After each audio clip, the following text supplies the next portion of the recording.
Hey everybody, this is Alicia, also known as AVP. Tonight I'm joined by my husband Jack. I apologize if you see on the where it says 7 a.m. Sorry guys, I've been a little bit stressed lately. So yeah, I've been under a lot of pressure with in and out of hospital visits with my mom. So long story short, she's doing a lot better now. But yeah, we are back with Orville novella, chapter 7. So we're finally getting to the Orville content. It's still a little problematic. Hmm. So that's the reason why we had the warning at the bottom of the banner to let you guys know it's a little problematic. Yeah.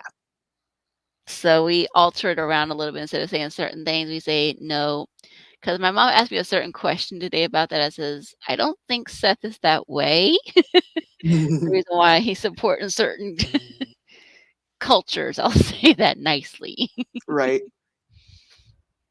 But yeah, we're still waiting on season 4 because of the writer's strike. But in the meantime, we'll keep stretching out our Orville content as long as we can. I mean, Jack and I have got a system in place that we'll do basically still keep doing the novella. And then our good friend Todd has given us permission to do his Orville comics, the inked ones. Yay. So that's going to be fun. And also after that, we are going to try to do watch parties again, the season 3 one, because we've done seasons 1 and 2, but we haven't done any for season 3. I mean, Jack and I still watch season 3 from time to time Hmm. as impromptu dates, Oh, and we'll hi, catch Chloe. up. Hey, Chloe. So yeah, little nuggets like that. We'll keep you guys posted when we do that. That's probably going to be probably after I move out to California, basically. In the Probably. meantime, so yeah, we're going to stretch out this content as long as we can because I'm going to tell you guys straight up, it's not canceled, it's not renewed yet, no, but we're in Limbo. that limbo stage. I mean, Yes. if you've been an Orville fan since day one or fairly new to the franchise, you will see that this happened before with seasons 2 and 3. Hmm. We had that little limbo era, not with the writer strike now, it was a different limbo because it'd been basically almost 2 years, if I remember correctly, before we found out about season 3. And then the whole COVID situation shut everything down. And so, yeah, we had to basically just say, look, be patient. Hmm. And then we're saying the same advice now, almost 2 years later, nearly 3 years later, actually. Be patient. If they did a good job with season 3 the way they did with these mini movies, be patient. Hopefully, season 4 will go above and beyond anything we've seen. So, yeah, we are going to do, like I said, chapter 7 tonight of the novella. Oh, next month. Let's see. What is going to be next on the. All I know is next month is we will do chapter 8 sometime. Not sure if I'll do anything for my birthday next month. I really don't know. I have not decided yet. Hmm. I had that. Uh-oh, Jack's planning something. Oh no, I already planned something. I was just hinting on. I'm waiting on something. Fair enough. Fair enough. Excuse me. So, are you ready for chapter 7, my dear? I am ready. Oh, and by the way, the reason why I have two windows here, one for audio and one for video, is because I was a dum dum a couple of nights ago and broke my laptop, so it's currently being repaired. Yes. Yeah, one's his cell phone. The one up above where you see him is his cell phone. The other one is the audio from his computer, if I remember correctly. Hmm. So, yep. Alrighty. Chapter 7. And like I said, if you hear it altered, like we say in the warning, we're trying to avoid controversy. We don't want any more controversy as it is. Yeah, we try not to say like Jewish too much in this, especially in this context. Right, and the Voldemort character. Hmm. Alrighty. Alrighty, time for me to get in my voice on. A dozen so of the guys had died from overwork in the process, but they had quickly been replaced, and the results was astounding. The camp had been more than adequately transformed in time for the inspection. The barracks had been painted and trimmed, Colorful flower beds had been planted, and the healthiest of the prisoners were now strolling about, clothed in clean, weather appropriate, presentable attire. The women's dresses were as pretty enough even by outside standards, and some of the men even wore hats. Young children could be seen running about playing a game of tag near a small playground area complete with a seesaw and a wooden slide. There were no trace of the weedy, undernourished prisoners who normally inhabited the camp. Some had been relocated, some had been liquidated. Oh, jeez. Otto guided Mercer and Grayson through the grounds of the facility with pride and satisfaction. As you can see, He assured them. our occupants are being well treated and provided for. They are more than adequately nourished. They have soap, clean water, and we even have our own laundry. Mercer nodded, apparently contented with what he saw. Very encouraging. He agreed. This was going better and more smoothly than expected. Otto pressed on. Once every 2 weeks, we screen a film in the barracks, and on Sunday nights, the cooks prepare cakes and pies. Ah, this is something you should see. Look there. Some of our younger residents have become curious about the American sport of baseball. I think they're quite good, yes? As they approached the game, Otto privately fumed as he noticed the expressions on the children's faces. They were dead-eyed, lifeless.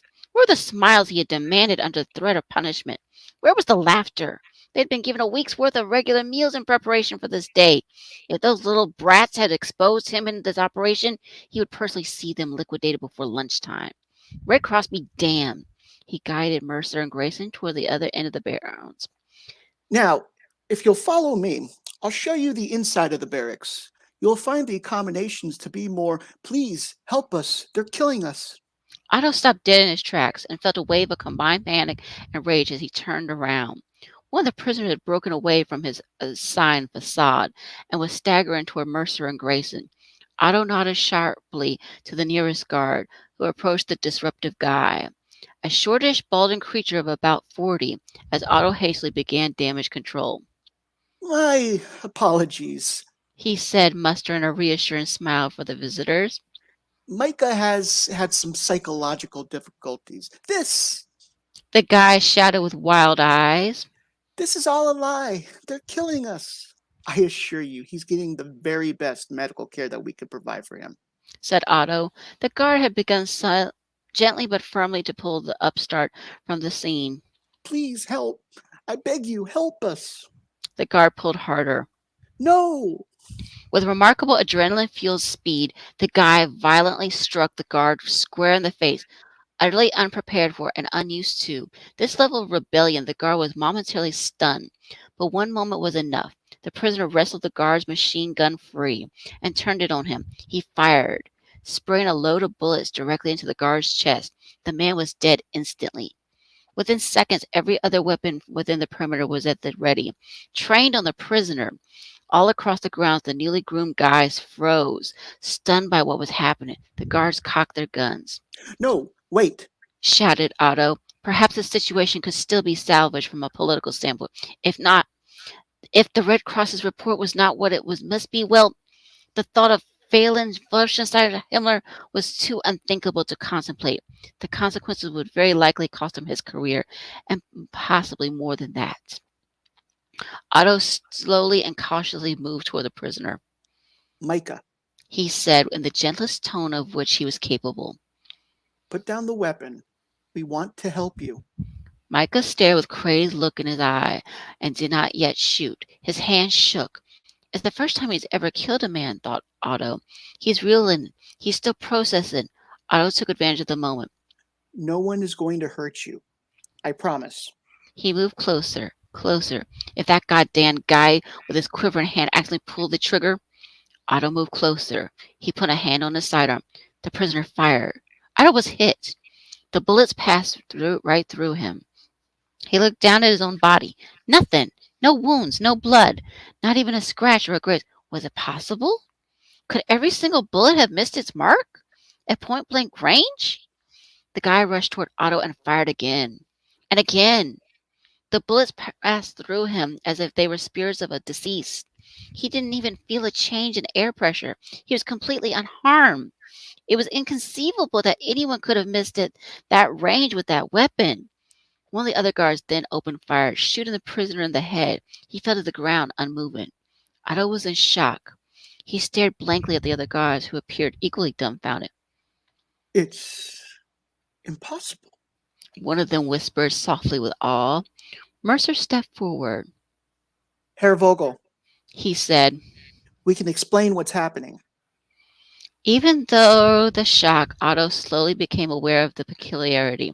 The two Red Cross representatives appeared utterly unmoved or undisturbed by the miraculous event that had just occurred. The astonishment that was evident on the faces of everyone else present was absent from these two.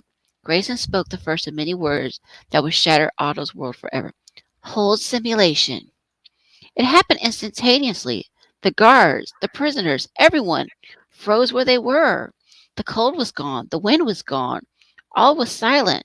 Otto looked to his left, where an armed guard stood motionless in mid stride.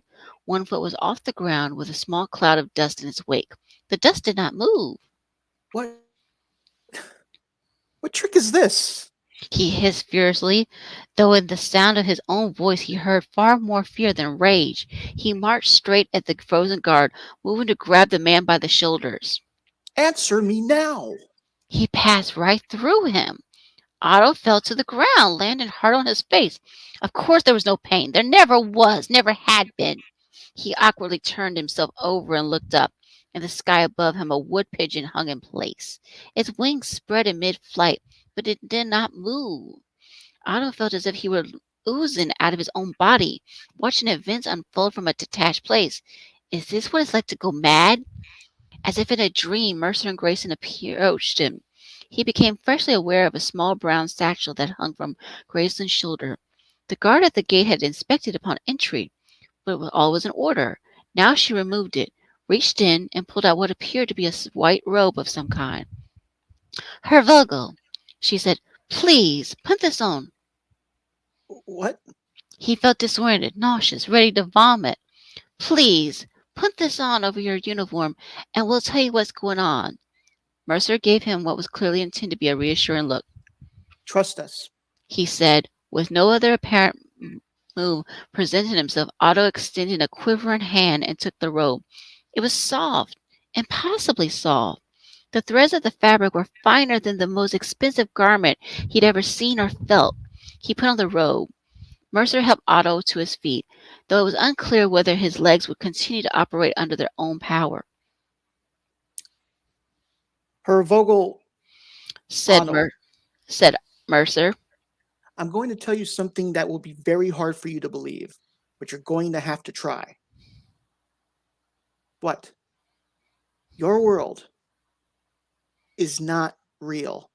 The man was speaking nonsense. Otto neither believed or disbelieved what was being said, because it was a statement of a drunk or a dope user. Wait, was that it? Had he somehow been drugged? Of course, now it made sense. He was under the influence of a narcotic, but why and how? Mercer continued. What is about to happen is going to be extremely traumatizing, but you need to know that you are safe. No one here is going to harm you. Deceptively palated words, no doubt uttered by torturers before a brutal interrogation. Who are you? Otto demanded. Mercer and Grayson exchanged a glance that seemed to silently communicate some moment of decisiveness. In simulation, said Grayson, and Otto's world disintegrated. Oof. Ooh, poor Otto. Mm-hmm. Mm-mm-mm. So, yeah, it's a simulation. Hmm. Interesting. Mm-hmm. Yes, yes, yes. So suddenly his whole world just disappeared in front of him. Yep. Right. At first, it started with something that would be impossible. Like, you get shot, but it just the bullets pass through and you're not hurt. Right. And It just slides through him almost like a Superman kind of thing. mhm. With a, I mean, it's like, Well, I mean, it bounces off Superman, but it went, yeah. But yeah, it's his whole. So you follow Otto in the first chapter, you follow him as a baby, Right. and then you follow him as a child, Mhm. and then a young man, and now a fully grown Nazi. Right. And suddenly, that's about to change. Mhm. Yeah. I mean, is he really what we don't know about his real life right now yet, but that's coming, I'm sure. Is his name Well, really Otto? I mean, well, it seems like this. It seems like Otto's been in this like a simulation since he was a baby. right. So this could be a very long simulation, like an experiment. You know, like if you lived in 1930s Germany, would you become a Nazi? And you know, Right. yeah, that type of thing. I mean, it's something to think about, and then now the Orville crew's involved some kind of way. I mean, obviously they know he's in the simulation, but how did they know he was in the simulation? That's what's the next key censure. Like, how did they know he was in the simulator? Hmm. How did he get trapped in the simulator? You know, I Right. mean, is this simulation on, a ship that's part of the Union? We don't know. Hmm. Okay, what's your question, Chloe? She says, to find out that your world was not only the one he has known isn't real, I'm curious to know what this would do to someone's psyche. That would definitely mess you up for sure. Right. And Ed was even like, you know, what's about to happen is going to be extremely traumatizing. Right. I mean, I think about these people who have been brainwashed into thinking certain things are true, like when they're being captive, kind of thing, and they think something is true, and then they find out, no, that's not true. That's very traumatizing for the people that are involved with that.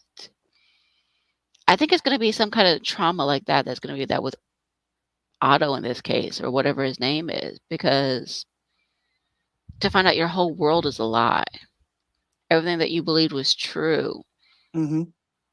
it doesn't exist. He's like, well, what can I believe? Who can I trust? Here it is. He's thinking that these are two Red Cross representatives, and they're telling him, put this robe on. And he's like, okay, I don't understand it. Because he's thinking, am I drunk? Am I drugged? What's going on here?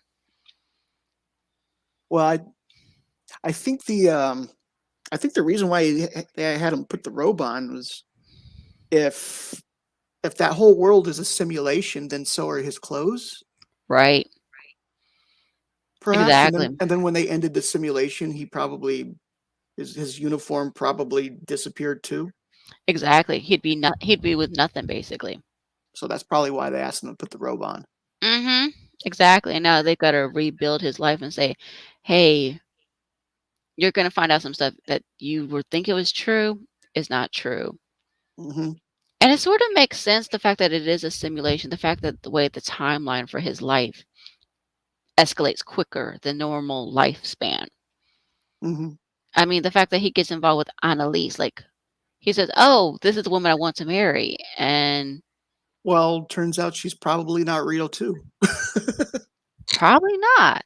Which that you know, to grow a family like because they had kids, they had a baby.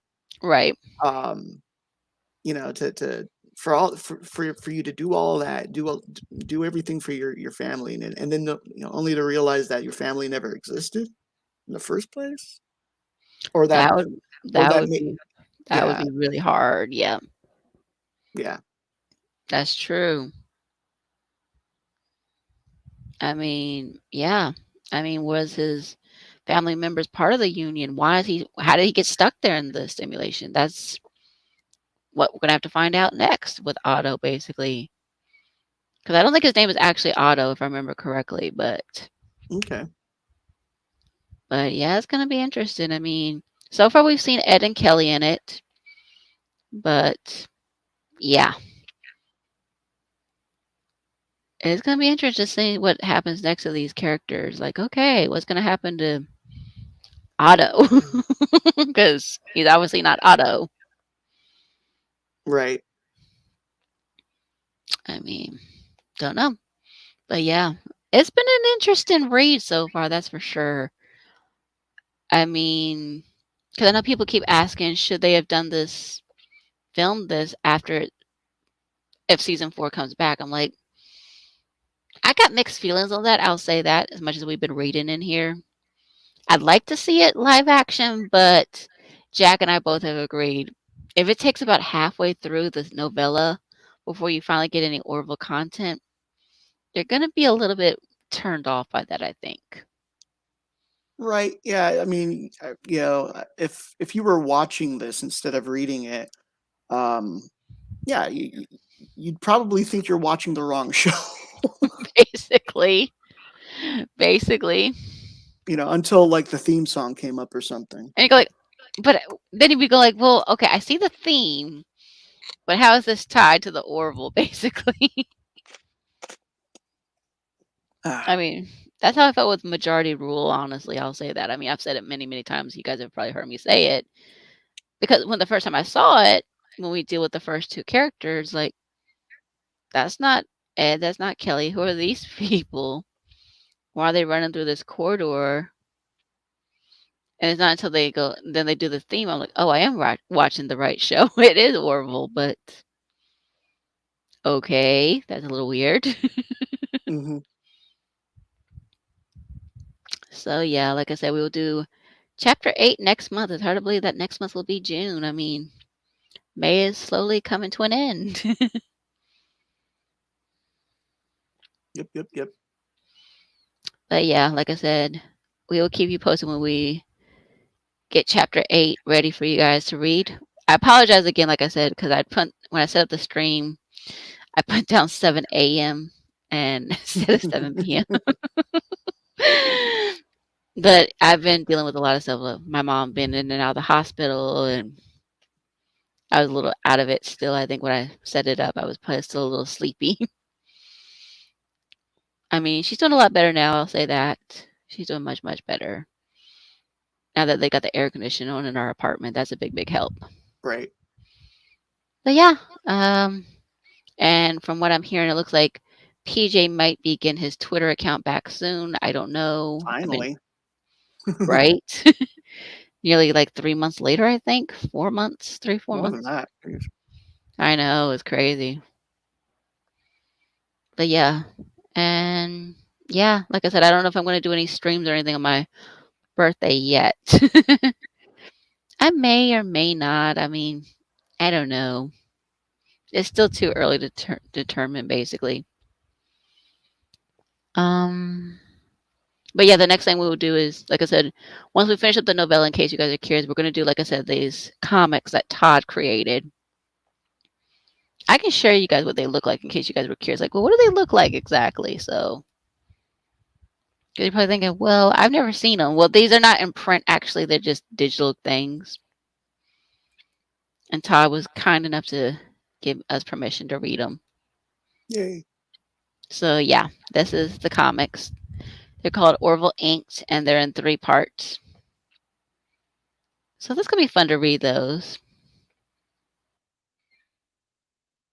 I mean, it's really done really, really well.